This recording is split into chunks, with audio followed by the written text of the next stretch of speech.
November 2025 इथपर्यंत आता किती दिवस व्हायला लागले, किती महिने आणि किती वर्ष व्हायला लागले. ठीक आहे, लक्षात येत आहे का?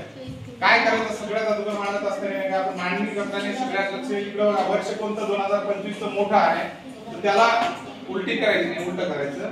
2025 अगोदर नोव्हेंबर महिना म्हणजे 11वा महिना. ठीक आहे, इथं महिना लिहायचा 11वा. त्याच्यानंतर काय करायचंय तुम्हाला बघा, मांडणी करत असताना थोडंसं अंतर 2025 महिना कितवा 11वा, तारीख किती 12. तसंच पुढच्याच 2012 महिना जानेवारी फेब्रुवारी मार्च एप्रिल म्हणजे चौथा महिना म्हणजे 04 लिहायचा, 2 अंक आले पाहिजे 04. ठीक आहे, आणि किती तारीख आली 23.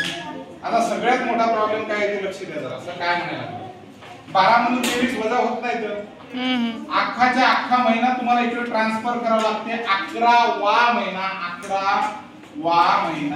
11वा महिना 30 दिवसाचा आहे. किती दिवसाचा आहे 30 दिवस. कोणीकडे गेले 30 दिवस 12 मध्ये गेले. आता मला सांगा 30 आणि ही 12 दिवस किती झाले 42 दिवस झाले. किती झाले 42. आता मला सांगा इथे किती झाले 42 झाले. ठीक आहे, या 12चा काही संबंध राहिला नाही सध्या. इथं किती झाले आता 10 महिने. किती झाले 10 महिने. किती 10 वजा बाकी होते का किती झाले 12 तून 3 गेले. किती राहिले 12 तून 3 गेले 9. ठीक आहे, इथे 1 आला. 4 तून 3 गेले. किती दिवस झाले 19 दिवस. 10 तून 4 गेले 6. ठीक आहे, आणि इकडे बघा 5 तून 2 3 आणि 2 तून 1. आता 13 वर्ष 6 महिने 19 दिवस अशा पद्धतीने आपल्याला नाही का काढता येईल. लक्ष द्यायचं. कोणाचे दुसऱ्याचे सांगा बरं. 13 नोव्हेंबर 2020. 13 नोव्हेंबर 2020. 13 नोव्हेंबर 2020. ठीक आहे, काय 13 नोव्हेंबर कोणाचे माझी 13 नोव्हेंबर 2020. कोण आहे नाव कल्याणी. हो, ओके, कन्याली आपली. हां, जन्म ना हो. आज तारीख सांगा. 12 नोव्हेंबर 2025. 12 नोव्हेंबर 2025. काय करायचं आजची तारीख उलटी करून लिहायची. पहिल्यांदा वर्ष, पुन्हा महिने, पुन्हा दिवस. ठीक आहे, असं करायचं. लक्ष द्यायचं मांडणी करताना. ठीक आहे, 2025 इथे लिहायला लागलो 2025. आणि कळत नसेल समजा काय वरील 2025 लिहिली 2022 कळत नाही किती मोठं वर्ष अगोदर लिहायचं. 2025 वर्ष मोठं अगोदर सुरुवात त्याच्यातून करायची. 2025 महिना नोव्हेंबर म्हणजे 11वा, तारीख किती रे 12. इथं 2020 महिना 11वा आणि तारीख 13.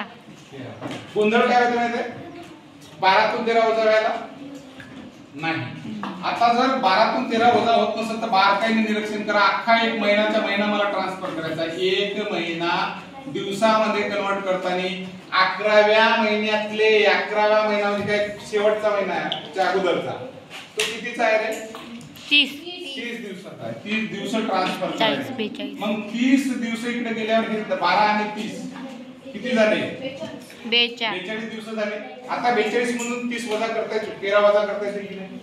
पण इथला एक महिना गेल्यामुळे याच्यात एक कमी झाला ना महिना. हा महिना कोणता झाला 10 महिना 42 मधून 13 गेले किती 12 तून 3 9 एक इथं 2 1. आता इथून 10 तून 11 जातात का नाही. मग अख्खं एक वर्षाच्या वर्ष एक वर्ष म्हणजे 12 महिने म्हणतात त्याला. एक वर्ष म्हणजे 12 महिने.